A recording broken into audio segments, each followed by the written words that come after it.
keep with the spirit of Women's History Month, you know, every month is Women's History Month. But today we have a special guest and a special feature for Women's History today on The Bernie Hayes Show.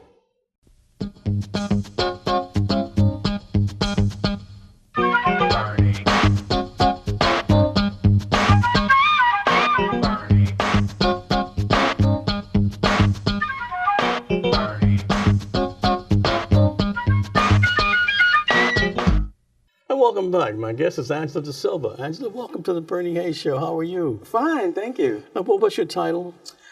Which one? Tell us all of them. Well, my daytime job is I'm a professor at Lindenwood University for 10 years.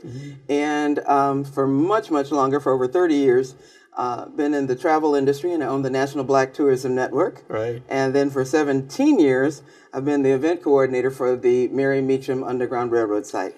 Mary Meecham Underground Railroad site. Tell us about that. Well, the Mary Meecham Underground Railroad site is actually a location here in St. Louis. It's actually on the Mississippi River between Grand and Adelaide. And the site itself is where on May the 21st, 1855, 9 slaves belonging to prominent St. Louisans had tried to effect an escape.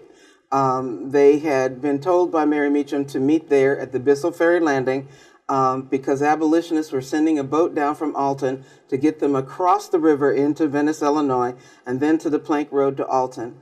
Alton was going to be their first destination, and then eventually to Chicago and on across the Great Lakes. So actually, Illinois was a free state. Missouri was a slave state. Well, but they could still be captured. Exactly, because this is after the 1850 slave law. Sure. Okay. And so who was Mary Meecham? Mary Meecham was the widow of John Berry Meecham, and John Berry Meecham was a self-made man who had worked his way out of slavery and had become quite well-to-do here in St. Louis. He was a cooper, a barrel maker, and had created the first black church here west of the Mississippi. And in his church, he had both congregants, both enslaved and free. And when he found out that maybe a slave family would be in trouble, maybe a husband or a wife would be sold, he would contact other like-minded individuals or abolitionists, and they would buy that person. And then that person would work off their freedom in his barrel-making factory. Then in the basement of his church, he would teach them to read and write. Once they worked off that price, he would legally free them, and then with their freedom papers would use the Underground Railroad to get them to freedom. Okay. We know he did this at least 17 times. How's it documented? In the records of the circuit court. Okay, so it's official. Huh? It's official, okay. I understand that May 4th is going to be an event, Africans to Americans, 1619 to 2019. Tell us about that. Well, it's interesting. We do know the date when the very first Africans were brought into, and I will stress this, British North America, into the 13 colonies. It happened in August 1619. There had been a sea battle, and there was a Dutch man of war and a British ship against 2 Spanish ships on the high seas. And needless to say, the Spanish lost.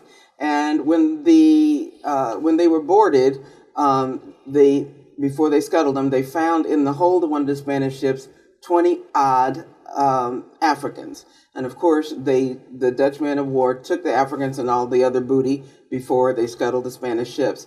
But the Dutch man of war was badly damaged, and so when it pulled into the Jamestown River, into Jamestown, they traded the 20-odd Africans for the ship repairs. And this is the documented arrival of the first Africans into America, into, we'll say, British America. Sure.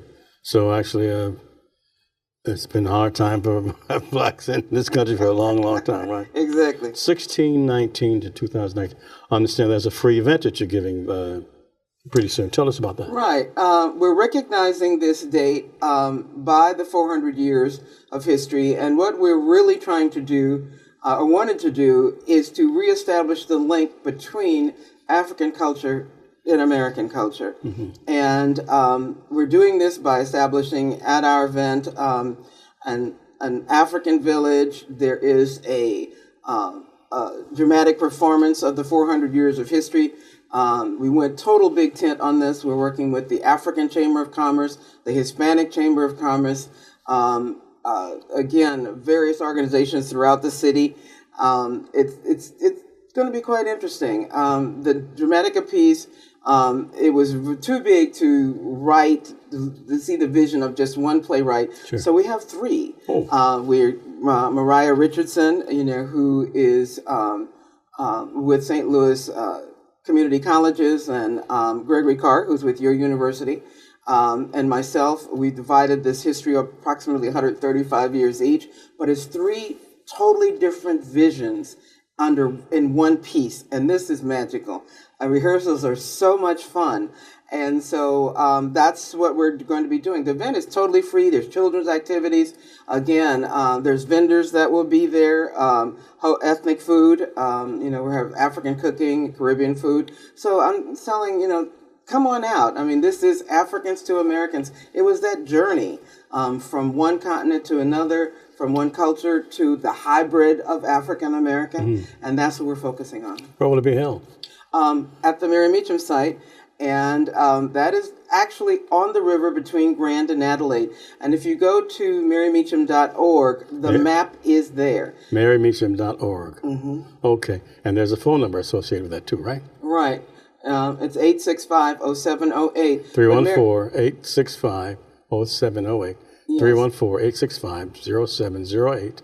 Okay. But the map is actually on there. I mean, it's very simple. It's where, Grand goes under 70, and then it's going to end. It's going to make a left and turn into Broadway. And the very first right-hand turn that you can make, and there'll be signs all over, and that's it. They can access that from Hall Street too, right? Yes. Yeah, yes. Underneath the bridge there. That is correct. That's going to be wonderful. That's going to be... Well, it's interesting, too, because the Mary Meecham site is the only fully documented Underground Railroad site located in a farmer-slave state. It is part of the National Park Service's Network to Freedom program. So it is fully documented. But all the other Underground Railroad sites in the program are located in free states.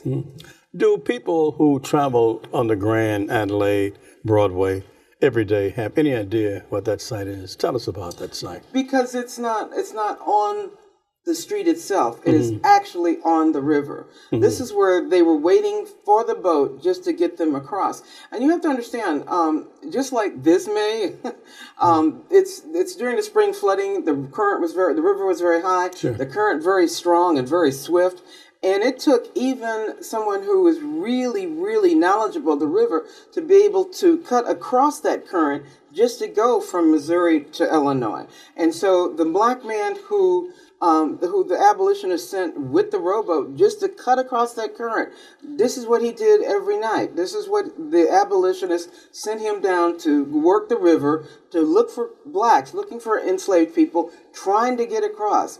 And, when you look at the records, from the records from the coroner's office for when they started keeping records of how many black bodies they would pull out of the river from, we would imagine, from people trying to swim it, think they can't swim it on their own. It's horrible. So there had to be some kind of conveyance to get people across fairly regularly. And there's another obstacle to this, and that is, since the 1840s, there was an actual state job called paddy rollers. It was a state job, and this is where white men would patrol the boundaries of Missouri all night long, looking for people trying to get across. So there was a lot of hindrances of people trying to get free. So this is the 17th annual Mary Meecham Freedom Crossing celebration. So I said in 17 years, I assume a lot of folks have attended this particular celebration. Why is it important? Briefly, we got to go to a break in a minute. Because it's the only one of its kind. Okay. It's the only one of its kind. And again, because of the site is so unique. And we should celebrate the courage of the people that took that leap of faith to make that. I personally, sitting here, cannot imagine what it took. They knew what was going to happen to them if they failed. Sure. And this escape was only partially successful. 5 were recaptured and 4 did get away. So what happened to them when they were captured, was almost unfathomable. They were chattel. Yes, and the punishment is what I'm saying. Yeah, sure. I want to come back and ask you so many more questions about Mary Meecham and also about Angela Desilva. Oh. But we're at the New Life Evangelistic Center. Our new location is 2428 Woodson Road in Overland, Missouri. Most of you know that the 1411 Locust Street downtown is closed, but Reverend Larry Rice and others are still trying to reopen that. But the services that were provided at 1411 Locust Street downtown are still provided here at the New Life Evangelistic Center in Overland, 2428 Woodson Road in Overland, Missouri. And we're just between Midland and Lackland, between Page and the Rock Road. But we need your help and support because we're still feeding the people, providing shelter for the homeless, food, clothing, water. All those services cost money. And your investment in the New Life Evangelistic Center will keep these programs going. And you may help us through Post Office Box 473, St. Louis, Missouri 63166, or online at www.newlifeevangelisticcenter, one word, newlifeevangelisticcenter.org. And MasterCard, Visa, American Express, Discover Card takes less than 2 minutes for your investment in New Life. Back with Angela Desilva after this. An epidemic of homelessness is sweeping throughout the United States of America. In city after city, people are ending up on the streets. Now, instead of feeling overwhelmed, as believers, we can do 3 things. We can give, we can volunteer, and we can pray. We can pray for the homeless refugees that we're finding in one city after another, all over the United States. So many people ending up out on the streets. And the hearts of so many are growing cold at this particular time and indifferent to the need. Jesus said, as oft as you've done it to the least of these, he said, even so you've done it unto me. When's the last time you've prayed for the homeless refugees in the United States of America, appearing in city after city, not only in major cities, but even smaller cities? So many people ending up out on the streets, even in resort areas, places you never think you'd find homeless people. They're there. Jesus said, foxes have holes and birds have nests, but he, the Son of Man, had nowhere to lay his head. Please pray for the refugees. Please pray for the homeless people in America. And pray for those that are on the front lines, the first responders, reaching out through Jesus Christ among the homeless and hurting, whether it's in Springfield or St. Louis. Your prayers and gifts to the New Life Evangelistic Center makes a big difference. It's New Life Evangelistic Center, P.O. Box 473, St. Louis, Missouri, 63166. Rejoice always.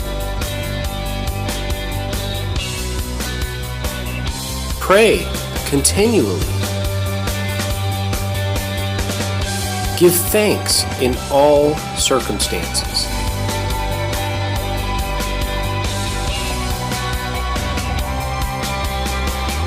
For this is God's will for you in Christ Jesus.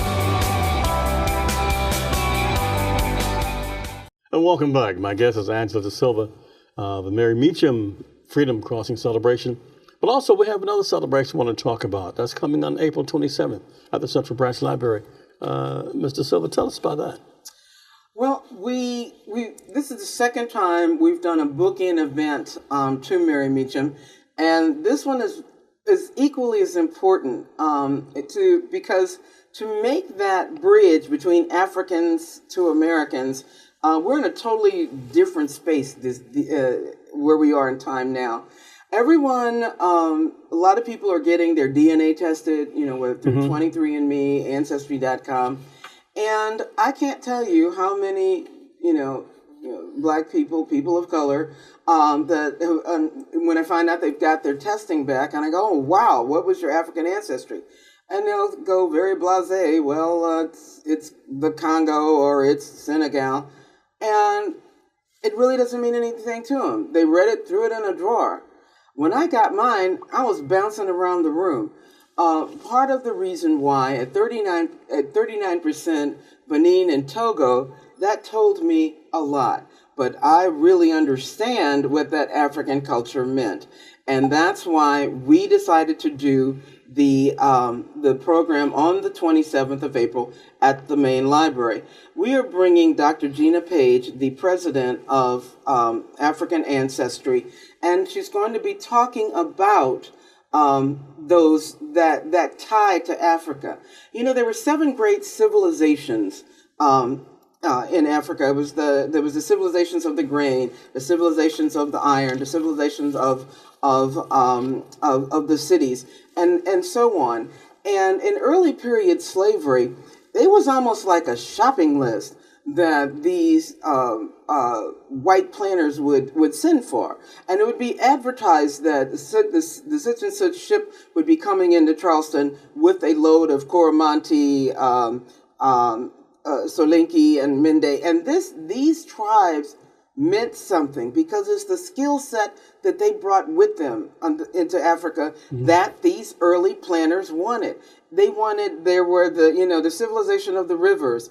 And if you were looking for someone who could navigate like the Mississippi River or the swamps, then you wanted wanted members of some of these tribes to be able to navigate the rivers.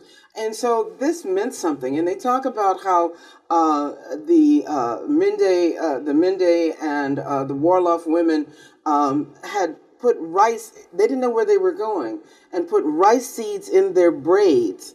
And then when they first got here, would plant the rice outside their cabins. And for a long time, these white people didn't know what it was. And they were trying to grow tobacco in soil that wasn't giving them the yields that they need, but yet these rice that these women were planting in this swamp was proliferating. And so this is how rice planting will become the cash crop in the Carolinas and make stupid amount of money for white planters and become the #1 slave gang labor crop. And so, rice planting will be brought to the States by these Africans and these African tribes who know how to do this. So this means something. And so we will have 9 registered genealogists there that Saturday morning where we're saying, bring your DNA report, let us explain it to you. If you're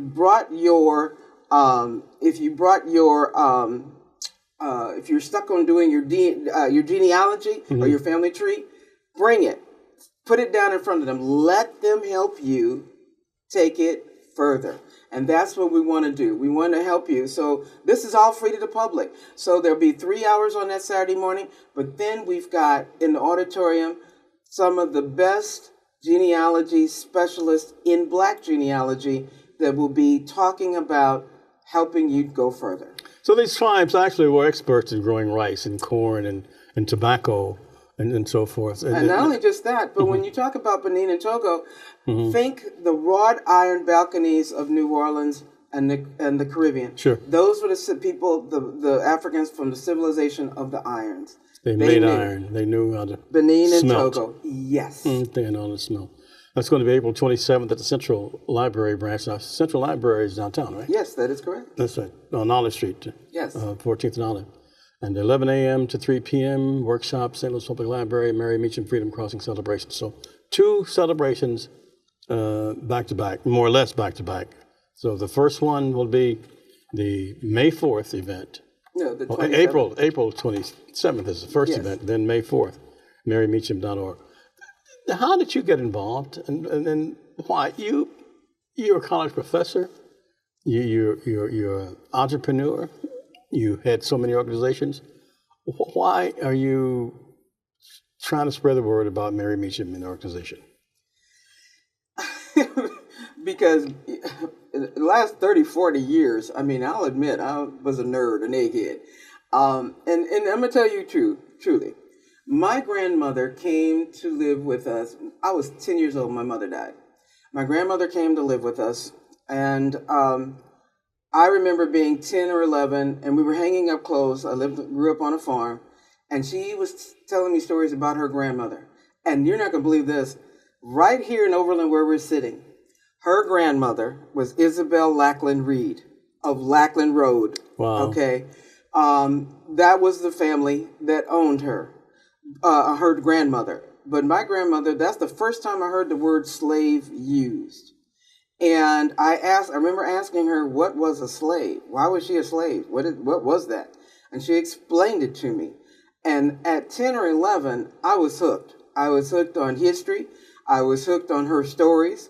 And all through high school, my mother and grandmother and I slept in the same bed till I went off to college. Wow. And I can remember waking her up in the middle of the night saying, didn't you say so-and-so did so-and-so and so? And, she never got mad at me. She would just answer the question. That's great. But long after she passed, family members would come to me and say, well, did Mama ever say? And I thought, my goodness, didn't you talk to her? But everything she said just stuck in my head. And as an adult, I sought to find out what she said was true, and went further. So that my first brush with slavery, and I realized in high school, I may never talk to anyone who had firsthand or even secondhand knowledge of the institution. Okay. And so that's why I got involved. That's a great answer. You ask about the downtown facility of New Life Evangelistic Center, and Reverend Larry Rice wrote this book, Through the Fire, How St. Louis Gentrifiers Tried to Destroy a Church Because of its Homeless Congregation. We want to present this to you, Reverend Rice. Wanted you to have that. Oh, well, thank you. And also, this mug here is a lot of folks asking how they can get the Bernie Hayes Show mug. Well, I can tell you about it, but let's let Reverend Larry Rice tell you about it. Right back after this. Hello, I'm Larry Rice, Director of the New Life Evangelistic Center. I want to encourage you to get your Bernie Hayes mug. And in addition to sharing a very special gift of $25 or more so we can get back into 1411 Locust, I have a historical book that I want to add to the mug to enable you to get the complete history of what took place between 2012 and 2018 to shut down a church at 1411 Locust because its congregation were primarily homeless people. We're going to share both of these with you if you'll share your gift now so we can get back into the 1411 Locust building and help the hundreds and hundreds of people that are suffering at this time that literally have nowhere to go.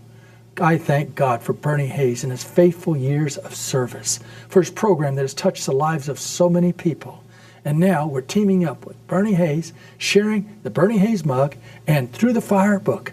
If you'll just share that gift of $25 or more. Now be sure you request the Bernie Hayes mug and the Through the Fire book, and you know that you'll be a part of great things God is doing. We'll return to our guest after this Black History moment about Ava Marie DuVernay, born August 24th, 1972. She's an American film director, producer, screenwriter, film marketer, and film distributor. DuVernay won the Directing Award of the U.S. Dramatic Competition at the 2012 Sundance Film Festival for her second feature film, Middle of Nowhere, becoming the first Black woman to win that award.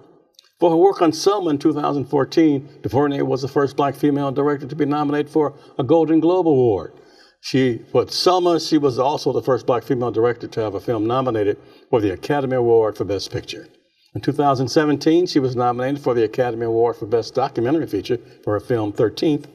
DuVernay's 2018 fantasy film, A Wrinkle in Time, had a production and marketing budget between $150 and $250 million, making her the first Black African-American woman to direct a live-action film with a budget of that size.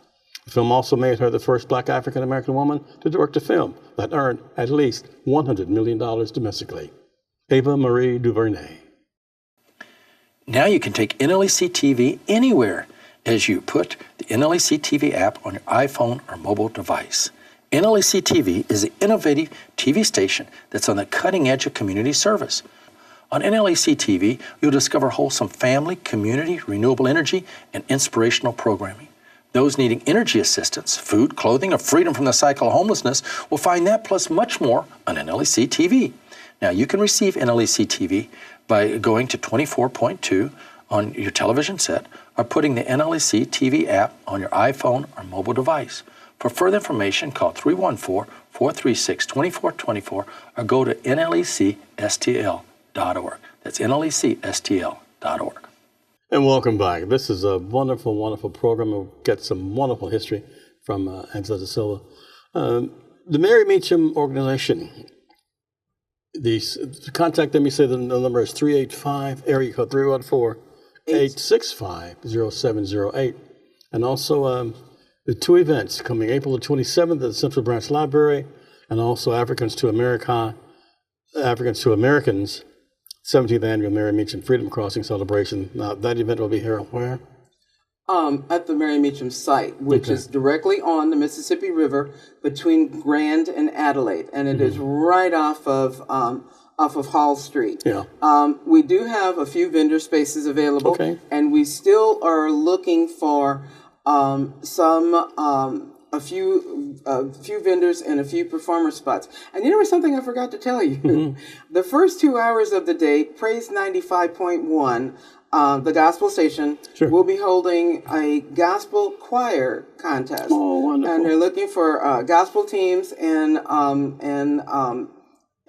praise dancers, and they can still call that number or call the radio station to talk to Daryl Eason. Daryl Eason, yes, and they will be handling the first 2 hours of the show on Saturday the 4th. This is great. Right. So there's cash prizes, for for the winners. Once again, tell us how to reach you. 314-865-0708. And the website? MaryMeecham.org. Okay. I just want to say thank you so much. It says celebrate 400 years of Black history for free workshops with experts to learn about your family history. That's going to be April 27th at Central Library. And that's going to be downtown, 14th and Olive Street. And also the second event, Africans to Americans, 1619 to 2019. 400 years of history. And this history is a vibrant history. Is that correct? It's a living history. We're still here. Yeah, yeah. We survived. What's the importance of you letting the people know about Mary Meecham, in your opinion? That woman, you have to understand, after the 1850 slave law passed, aiding and abetting a slave as a free black, she risked being put into slavery. She risked an incredible amount. She was a woman of substance. I mean, her husband left her fairly well-to-do with a farm that was over 100 acres in East Alton. She's black. She's black, yes. And, the church that he had created the first black church west of the Mississippi, and they owned the land that the church and the parsonage sat on. So they were, she was very well-to-do. And she risked it all, and that's incredible to me. She's a warrior woman, and even after that, during the Civil War, she had the omnibus, with the public transportation at that time. She had petitioned to the city because Benton Barracks, which was the largest black induction center during the Civil War, they had asked her and some of the free black women to come out and to teach the runaway slaves and the men who would join the Union Army, to teach them how to read and write. But these black women had no way to get there from downtown unless they take the omnibus or the public transportation. But it was segregated. So she petitioned the city of St. Louis to be able to do that. And so on Saturday mornings, the city let these women ride the omnibus to Fairgrounds Park so they could teach these black men to read and write. For more information, we need to call you, Angela Desilva, at 314-865-0708 for more information. I just want to say thank you again for visiting with us today. And I know all the events will be successful. The April 27th and also May 4th. And I want to say thank you so much for spending time with us, and women's history will live forever, will it not? We hope. I want to thank each and every one of you for visiting with us also today. And just have a beautiful day. Continue to support the New Life Evangelistic Center. In fact, why don't you visit us? We're 2428 Wilson Road in Overland, Missouri. I'm Bernie Hayes. Have a great day.